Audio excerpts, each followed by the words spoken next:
আসসালামু আলাইকুম। সবাইকে স্বাগত জানাচ্ছি আমি নাইম ফাথম মুবিন। শুরুতে সংবাদ শিরোনাম।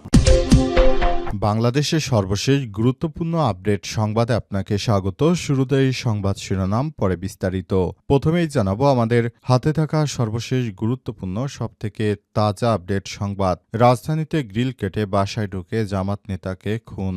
রাজধানীর পশ্চিম রাজাবাজারে নিজ বাসায় খুন হয়েছেন জামাত নেতা আনোয়ার উল্লাহ। ভোররাতে বাসার গ্রিল কেটে দুই যুবক ভেতরে ঢুকে তাকে হত্যা করে। খুনের পর তারা ৮ ভরি স্বর্ণ, নগদ ৫ লক্ষ টাকা নিয়ে পালিয়ে গেছে। পরিবারের দাবি এটি চুরি নয়, জামাতের এই নেতাকে হত্যা করেছে বিএনপির দুষ্কৃতকারীরা।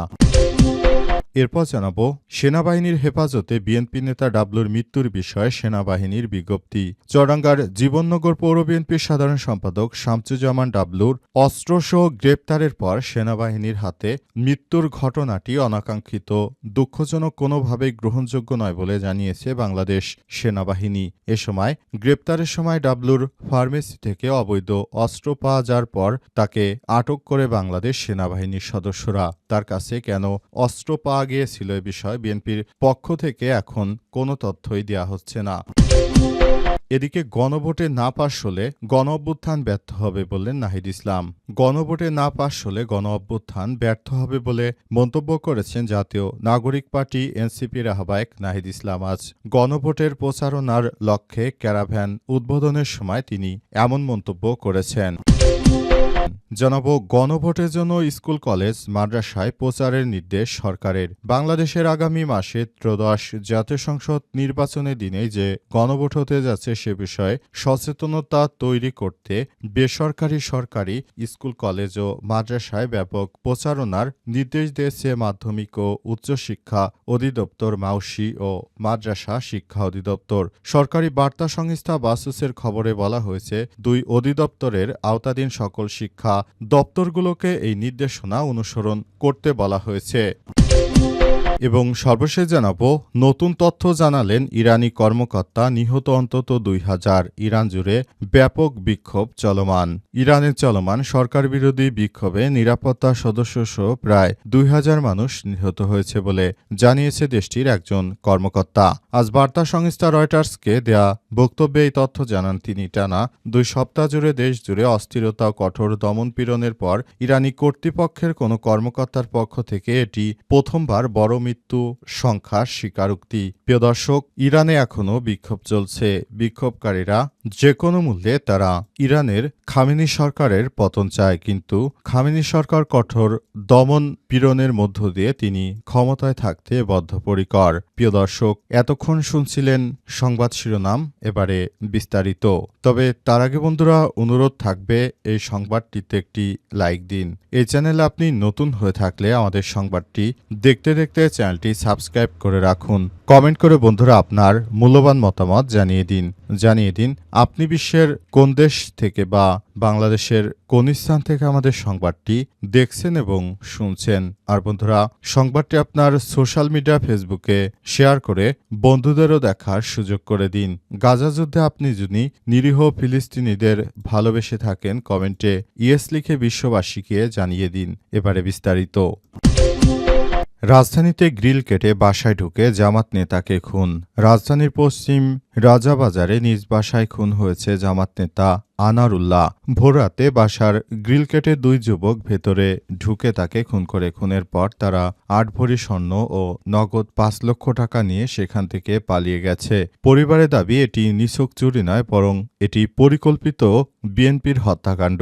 সোমবার ১২ জানুয়ারি দিবাগত রাত আনুমানিক ২:৩০টার দিকে ঘটনাটি ঘটে। সিসিটিভি ফুটেজে দেখা যায় প্রথমে বারান্দার গ্রিল এবং পরে একটি কক্ষের জানালার গ্রিল কেটে দুইজন ব্যক্তি চিকিৎসক আনোয়ার উল্লাহর বাসায় প্রবেশ করে। প্রায় ২ ঘন্টার পর তাদের বের হতে দেখা যায়। যে গ্রিল কেটে তারা প্রবেশ করেছিল সেটি ছিল মূল প্রবেশপথ। জানালার গ্রিল কেটে ভেতরে ঢুকে তারা প্রায় ২ ঘন্টারও বেশি সময় বাসার ভেতরে অবস্থান করে পরিবারের ভাষ্য অনুযায়ী মৃত্যু নিশ্চিত করে তারপর তারা বাসা ছেড়েছে।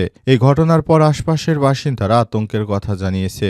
পাশের বাড়ির একজন বাসিন্দা জানিয়েছে, আমাদের তো অনেক ব্যাপার স্যাপার আছে, এভাবে যদি ঘর ঘটনা ঘটে তাহলে তো অনেক কিছুই হতে পারে। রাজাবাজারের ওই বাসার দোতলায় স্ত্রীসহ বসবাস করতেন আনারুল্লাহ। পরিবারের সদস্যরা জানায়, খুনিরা ভেতরে ঢুকে আনারুল্লাহ তার স্ত্রী হাত পা বেঁধে তাকে খুন করার পর তারা ৮ ভরি স্বর্ণ ও নগদ ৫ লক্ষ টাকা লুটপাট করে নিয়ে যায়। পরিবারের দাবি এটি পরিকল্পিত হত্যাকাণ্ড। আগামী জাতীয় সংসদ নির্বাচনকে বানচাল করার জন্য বিএনপি নানাভাবে জামাত ইসলামের নেতাকর্মীদের উপর হত্যাকাণ্ডের ঘটনা ঘটাচ্ছে বলে অভিযোগ পরিবারের। বিএনপি নেতা ডাবলুর মৃত্যুর বিষয়ে সেনাবাহিনীর বিজ্ঞপ্তি। চুয়াডাঙ্গার জীবননগর পৌর বিএনপির সাধারণ সম্পাদক শামসুজ্জামান ডাবলুর মৃত্যুর ঘটনাটি অনাকাঙ্ক্ষিত, দুঃখজনক, কোনোভাবেই গ্রহণযোগ্য নয় বলে জানিয়েছে বাংলাদেশ সেনাবাহিনী। আজ দুপুরে বাংলাদেশ সেনাবাহিনীর ভেরিফাইড ফেসবুক পেজে এক বিজ্ঞপ্তিতে এই তথ্য জানানো হয়েছে। এতে বলা হয়, সোমবার ১২ই জানুয়ারি আনুমানিক রাত ১১টায় চুয়াডাঙ্গা জেলার জীবননগর উপজেলা সুনির্দিষ্ট গোয়েন্দা তথ্যের ভিত্তিতে অবৈধ অস্ত্র উদ্ধারের লক্ষ্যে সেনাবাহিনী কর্তৃক একটি বিশেষ অভিযান পরিচালনা করা হয়। অভিযান চলাকালে জীবননগর উপজেলা স্বাস্থ্য কমপ্লেক্স সংলগ্ন একটি ফার্মেসি দোকান থেকে অবৈধ অস্ত্র রাখার অভিযোগে শামসুজ্জামান ওরফে ডাবলু ৫০কে আটক করা হয়। বিজ্ঞপ্তিতে বলা হয়েছে, পরবর্তী আটককৃত ব্যক্তির প্রদত্ত তথ্যের ভিত্তিতে টহল দল উক্ত ফার্মেসিতে তল্লাশি পরিচালনা করে একটি ৯ মিমি পিস্তল, একটি ম্যাগজিন, ৪ রাউন্ড গুলি উদ্ধার করে। অভিযান শেষে আটককৃত ব্যক্তি হঠাৎ অসুস্থ হয়ে অচেতন হয়ে পড়লে তাকে দ্রুত জীবননগর উপজেলা স্বাস্থ্য কমপ্লেক্সে ভর্তি করা হয়। পরবর্তী আনুমানিক রাত ১২টা ২৫ কর্তব্যরত চিকিৎসক তাকে মৃত ঘোষণা করে। এতে আরও বলা হয়েছে, এই ঘটনাটি অনাকাঙ্ক্ষিত, দুঃখজনক, কোনোভাবেই গ্রহণযোগ্য নয়। ইতিমধ্যে উক্ত ক্যাম্পের ক্যাম্প কমান্ডার ও অভিযানে অংশগ্রহণকারী সকল সেনা সদস্যদেরকে সেনানিবাসে প্রত্যাহার এবং সঠিক কারণ উদ্ঘাটনের উদ্দেশ্যে একটি উচ্চপদস্থ তদন্ত কমিটি গঠন করা হয়েছে। তদন্তে দোষী সাব্যস্ত ব্যক্তিদের বিরুদ্ধে সেনা আইন অনুযায়ী যথাযথ আইনগত ব্যবস্থা গ্রহণ করা হবে বলে জানানো হয়েছে। তবে বিএনপি নেতার কাছে অস্ত্র, এটি দেশের ভেতরে, এটা কেমন ধরনের কথা? আর সেনাবাহিনীর অভিযানে এমন মৃত্যু স্বাভাবিক একটি ব্যাপার। একে তিল থেকে তাল বানানোর চেষ্টা করছে এই সন্ত্রাসী সংগঠন বিএনপি। তাদের নেতা কর্মীদের কাছে এই অস্ত্রশস্ত্র পাওয়া যাচ্ছে, তারপরও তারা এটির সেনাপ্রধানের হস্তক্ষেপ চায়। অস্ত্র পেলে তার মৃত্যু হওয়া স্বাভাবিক একটি ঘটনা হতে পারে। এই ব্যাপারটি নিয়ে বিএনপির নেতাকর্মীরা বেশি বাড়াবাড়ি করছে। বিষয়টি মোটেও এদেশের সাধারণ জনগণ এর কাছে গ্রহণযোগ্য নয়। উক্ত বিএনপি নেতার কাছে কেন অবৈধ অস্ত্র থাকবে, সেই খোলাসা করে বিএনপির পক্ষ থেকে সে বিষয়ে পরিষ্কার বার্তা দেওয়া উচিত। আবার তারা সেনাবাহিনীর সদস্যদের ঘেরাও করে তাদের উপর হামলা করতে চায় নিকৃষ্ট সন্ত্রাসীরা। গণভোটে না পাশ হলে গণ অভ্যুত্থান ব্যর্থ হবে বললেন নাহিদ ইসলাম। গণভোটে না পাশ হলে গণ অভ্যুত্থান ব্যর্থ হবে বলে মন্তব্য করেছেন জাতীয় নাগরিক পার্টি এনসিপির আহ্বায়ক নাহিদ ইসলাম। আজ গণভোটের প্রচারণার লক্ষ্যে ক্যারাভ্যান উদ্বোধনের সময় তিনি এমন মন্তব্য করেন। নাহিদ ইসলাম বলেন, আমরা দেখতে পাচ্ছি একটি বিশেষ দল গণভোটে নায়ের পক্ষে কথা তুলছে। হ্যাঁ ভোটের পক্ষে কথা বলাটা সব রাজনৈতিক দলের দায়িত্ব ছিল। তবে আমরা বলতে চাই, গণভোটে না পাশ হলে গণ অভ্যুত্থান ব্যর্থ হবে। আপনারা যদি আমাদের ভোট না দেন, তবুও আমাদের অনুরোধ থাকবে আপনারা গণভোটে হ্যাঁ ভোট দেবেন। না ভোট পাশ হলে যে ক্ষমতা আসবে সে স্বৈরাচারী হবে। মন্তব্য করে তিনি আরও বলেন, নায়ের পক্ষে কথা বলছেন, তারা আসলে কি বার্তা দিতে চান তা স্পষ্ট নয়। এবারের ভোট বাংলাদেশকে আগামী ৫০ বছর এগিয়ে নেওয়ার ভোট। মানুষকে সচেতনভাবে ভোট দেওয়ার জন্য আহ্বান রইল।